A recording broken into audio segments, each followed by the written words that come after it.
Hello. Uh, let's see. Just gonna see if anyone joins live here. Make sure this is all working. All right.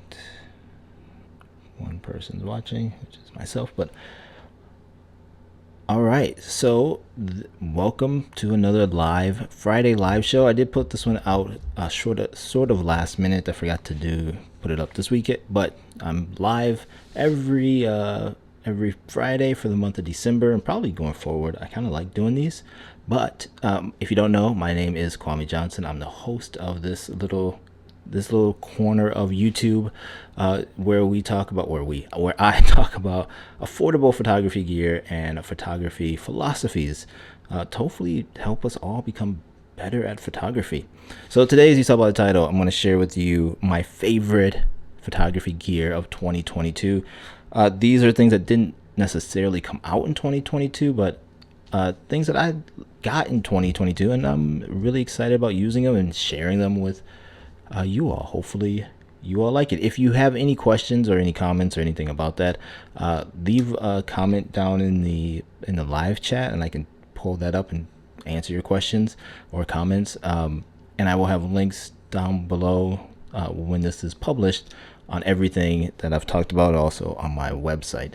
So with no further ado, let's show off and talk about what I got. So the first one, and it should be no surprise, is the Ricoh GR3X, my little beat up Ricoh here. You can see it is missing the lens cover, or the lens cover is broken, but this little camera literally goes everywhere with me, and I picked it up in March or something like that this year, and I love it. Like, this has changed the way I think about photography, changed the way I view photography. It does have a full APS-C sensor. I'm not going to go into the full details of this camera because I did a whole nother video about it, but super great camera. I take this literally everywhere I go, and I can always take pictures with me.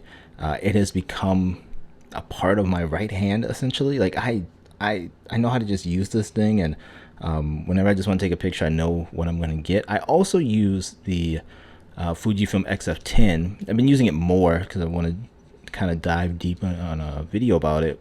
I love that camera just as much, but the Ricoh GR3X is amazing, so amazing. I keep saying I want to get the regular Ricoh GR3, but I really do. I think this little camera and this camera body, the lens is sharp, the images are amazing. I shoot JPEGs with this. I don't usually shoot JPEGs, so yeah, it's changed the way that I take and think about photography. So yeah, number one, this is not an order. This is not like number one, number five. This is the first item, Ricoh GR3X.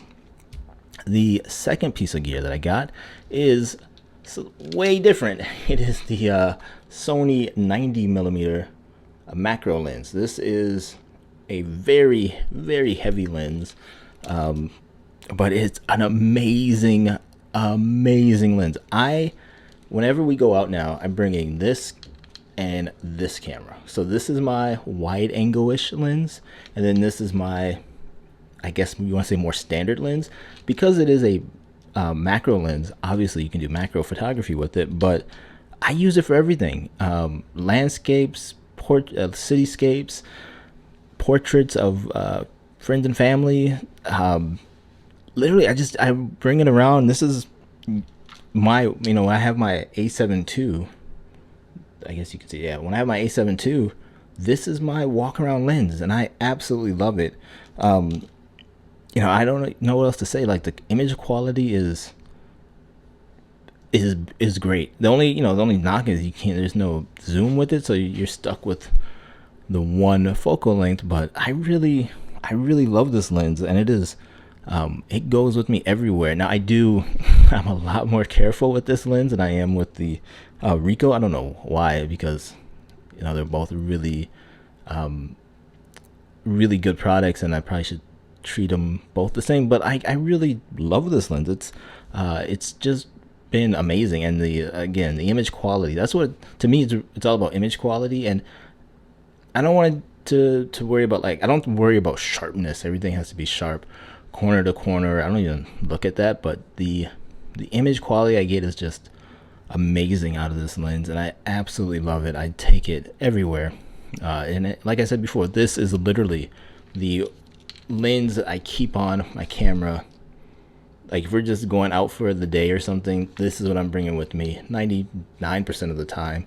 I have a new video coming out next week talking about the bags that I got, that I use, and I bought a bag specifically for this camera and lens combination. You'll have to check that out next Tuesday when it comes out. But yeah, that I bought a bag just so I could carry this lens around. Now it's not light. That is one thing I will say. Like this can fit in your pocket. Literally sits in my back pocket 90% of the time. This you know you have this around your neck or over your shoulder or in your hand. So make sure you get a good camera strap or something to carry this with, or a bag, which you can see next week. So yeah, these are the two cameras, two camera equipment, cameras, I guess, the lens and the camera that I got and really like from so far this year. And actually I'm just gonna check one thing here.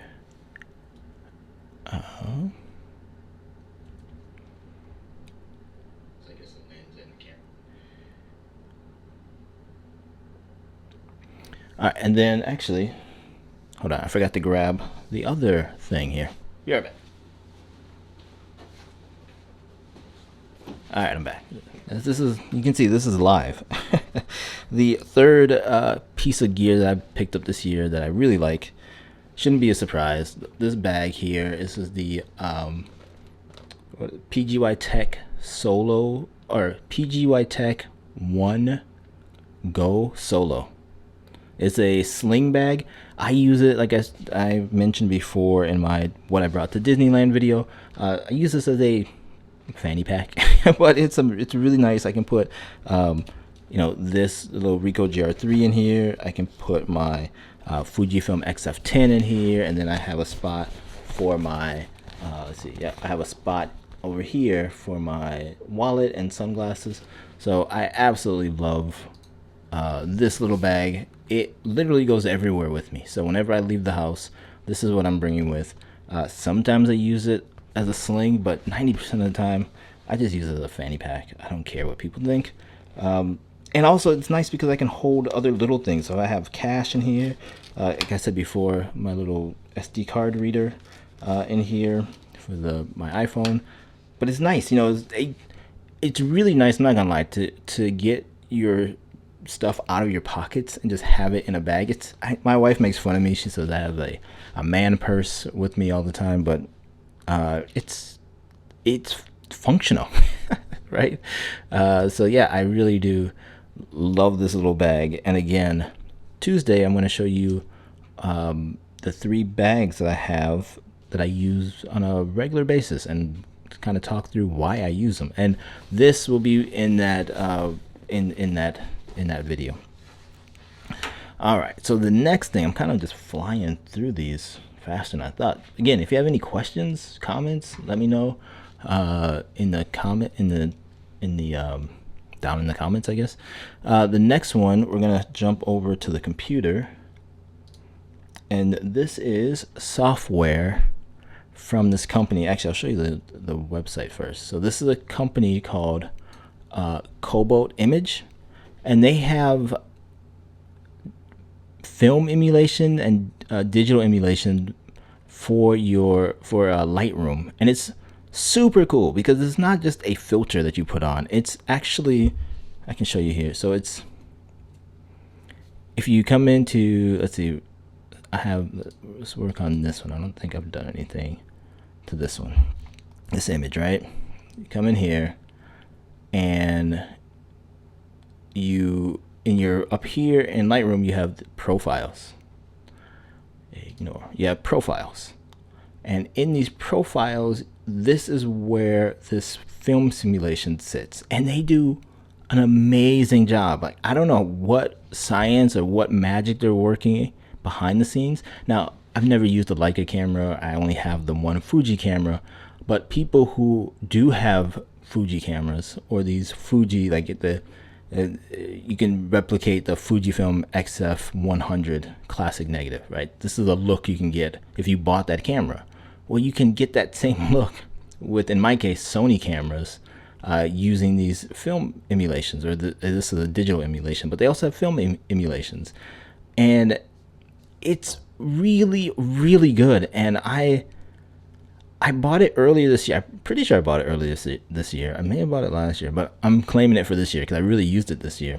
I bought it this year, and my God, you guys, I was on the verge of buying a Fuji camera. Now, granted, this does not change, the experience of buying like a certain camera or something, but I was on the verge of buying like a X100V or something because I really wanted the classic Fuji JPEG look, and now I can get it with these with this emulation.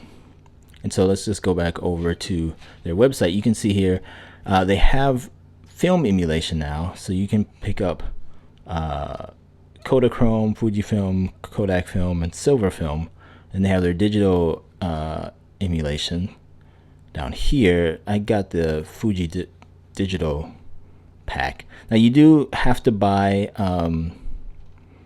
like two different pieces of software. So you have to buy the you have to tell them which camera system you're using, and then you buy that, and then you buy the film or digital simulation that you want. So you have to buy like this DNG pack, and you have to pick like your whatever camera you're using. They have way more cameras now, because before they just had like a handful, but now you can see like if you wanted to do like iPhone, take your iPhone raw pictures and edit them like you are doing the same edit, you can do that now. So this is a one-time purchase, so this $27. Once you buy this, though, then you can buy all these other emulations, and that's so it's kind of like a two. You have to buy the DNG pack first, and then you buy the emulations. Now they're not cheap. I'm not gonna lie and say that they're the cheapest thing, but like you can see 69 euros, like $69 for this emulation. But if you were to buy like a Leica camera, it's probably going to be a lot more, especially a Leica monochrome camera, right? So again, it's not the same as buying go back here.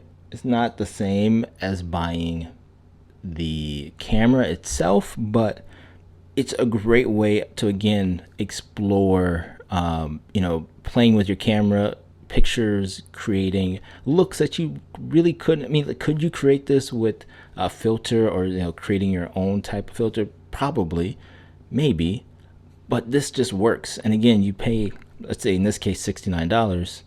I think I bought two, so I think I spent like, let's say, $150. But that $150 I've used over and over again, and I will use it for many, many years. And it works on the iPad, works on the phone, like through Lightroom, like it syncs that way. So it's an amazing piece of software. I just love what they're doing. I have no affiliation with these guys or women, this company.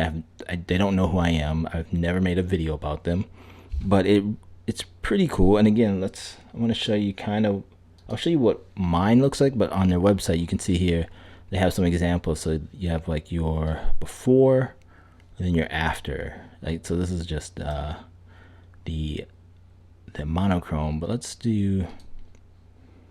look at like, I don't know, Canon vintage. Maybe you really like that. So this is your before picture, your after picture. So you can see like they have different cameras. So when you buy this pack, right? So let's say you bought this pack for 44 euros, you're gonna get this camera's emulation, this camera's emulation, this one, and this one. So it depends on which, like maybe you had a camera like an old 1DS Mark III. Apparently people really like the colors that you got out of there. And so you can see here before and after. So this is the before, this is after. Now it only works on raw images, so you have to shoot it in RAW to do this. But once you do that, I'm telling you, the pictures look really good. Now, when you shoot in RAW, right, then you got to process them. But if you have a workflow where you can quickly process your images, like All right, so don't know what happened there, but I had to restart Ecamm and restart the camera and all that good stuff. All right, so let's finish this off. I will probably have to edit this video together now and put it up as just a regular video. But the last piece of tech that I bought, and I just got this recently, and you may ask, how is this related to photography?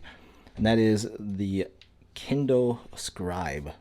So just turning it on here. But yeah, this is the Kindle Scribe. This is the Kindle e-reader that you can now use a pen and take notes on. And this has been such an amazing little device to use, even with just using it over the last couple days. And the reason why is because, as someone who takes a lot of pictures, like, something I like doing is writing down like handwritten notes and just coming up with ideas, whether it's like list for creating YouTube videos or just things I'm thinking about in general.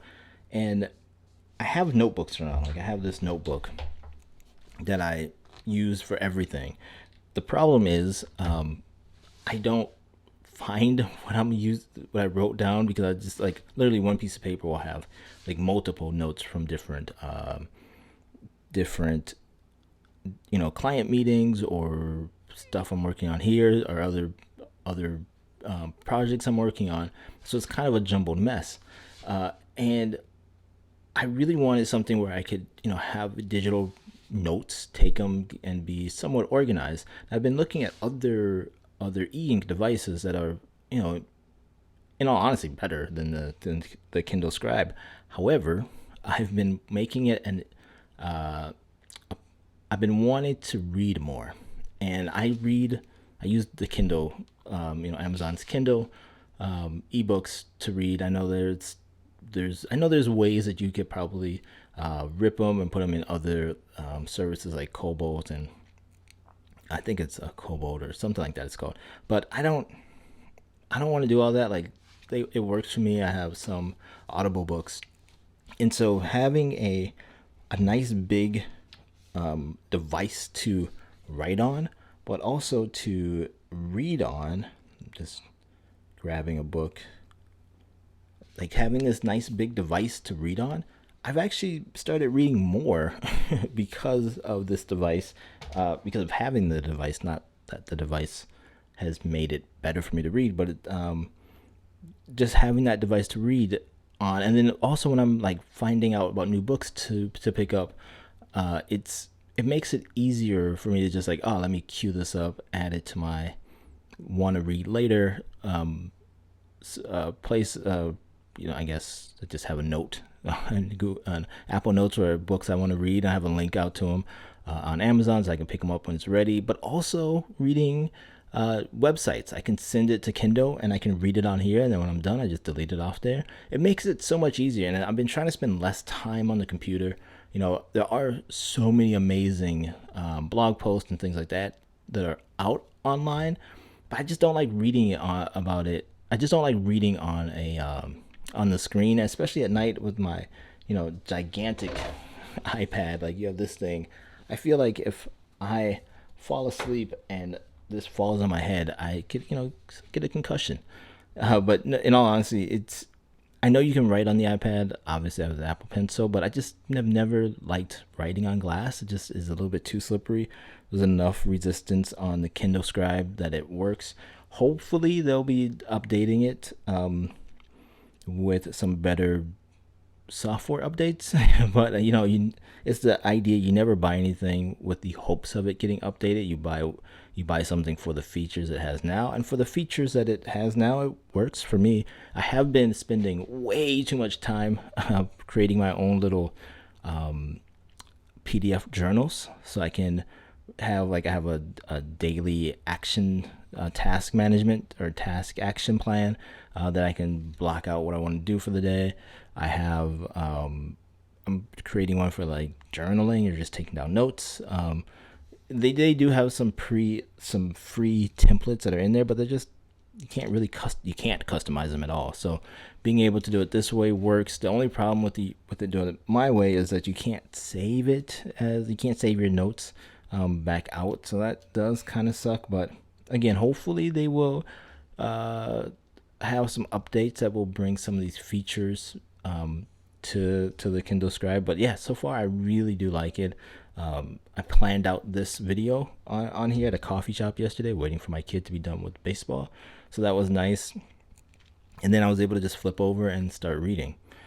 So yeah, that's my list again before this all got messed up. But that was my list of my 2022. It's already 2022, end of 2022, tech guide and tech, I guess, or photography gear of 2022. The video stream going down kind of threw me off, but the show must go on, or in this case must end. So I do appreciate everyone who's taking the time to watch this video and watch all my videos. Like truly, I appreciate you all. Having a small channel, it's so nice to see the comments and the views. Not even at the views, but like I'm glad the videos are reaching the right people. I don't need or want a super large channel. I don't even care about views. I just care that the people who see it are getting value out of it, and you're learning something or helping decide something, or whatever you're going through. Hopefully a video can help you out. And again, I wanted to say, not again, but I did want to say, like, gear isn't everything. Like, if you didn't buy anything in 2022, or you couldn't afford to buy anything in 2022, gear doesn't matter. It really doesn't. Like, the Ricoh GR3X is a good camera because I use it, but it doesn't matter. Like, the camera, I've taken amazing pictures with my iPhone 7 Plus. I still have an old iPhone that I love, and it takes great pictures. And I was thinking about this the other day. I was looking at some family pictures, and I was like, not once have I ever thought, I wonder what camera this was taken with, or what the aperture was, or why, how they edited. No, it was like either one of those Polaroid point and shoot cameras, or it was like a camera that my dad had, or somebody who I never knew took the picture. And the only thing that matters is the pictures themselves, and the showing what was going on and capturing that moment. I think for the next live video, I'm going to talk about lessons I've learned in photography in 2022. And there's been like one that I really have taken to heart is, with the passing of both of our dogs and I guess our fish, this year, you never know how much time you have left with your loved ones or loved beings. And so, especially around this time, take advantage of it. If you're around people that you love, friends and family, it could be even coworkers. Like, I have several coworkers who I feel are like family at this point. Like, we've worked together for so long, and so I make sure it's not all about the gear. It's the J. Maisel book that I love. It's not about the f-stop. It's about the subject. He didn't say that part, but it is about the subject, and it's about what you're capturing with whatever gear you're using. So the camera doesn't make the photographer makes the camera. I'm gonna coin that. The photographer doesn't make the camera. The camera doesn't make the photographer. The photographer makes the camera, or works the camera. But whatever. Point being, it doesn't matter what camera you have. Just go out there and take pictures, daily pictures, and they don't even have to be meaningful pictures. Just take pictures, and over time you're going to get better, and your pictures are going to get better, your vision and all that stuff is going to get better, and then you can start learning about aperture or shutter speed if you want. If you have just gotten a camera, or you're getting a camera for Christmas, a new camera for Christmas, I would highly suggest learning your camera, not just reading the manuals, but find a YouTube video that goes over like how to set up your camera, how to get it out of the automatic mode. I've seen so many people who they have like a nice mirrorless camera. They're out taking pictures in the middle of the day, and their flash pops up. And that just tells me like they're in automatic mode and they don't know how to use their camera, and they only bring it out for these special occasions. If you get a new camera, or you have an old camera, or whatever camera you have, take it out daily. Like as my photographer who I really admire, who's actually in Seattle today for the weekend. Thurston Oligard says, wear a camera with you every day. Like, take it with you every day. You may not take pictures every day, but just having the camera with you every day is going to make you see the world differently. And that's something I try to practice. It's not easy. Making time for photography isn't easy, but if it's like, it's the same as working out. If you want to be healthy and have longevity, then you have to make time to work out. If you want to create lasting pictures and have a archive for your descendants to have access to see what you were up to see what your life was like during this period of your life, then you got to take time and take pictures. All right, so thank you for everyone who's watched this video, watched all my other videos. I really do appreciate you all. Go out and pet a dog, and I will see you in the next video or next live video next week. Have a great rest of your day. Bye bye.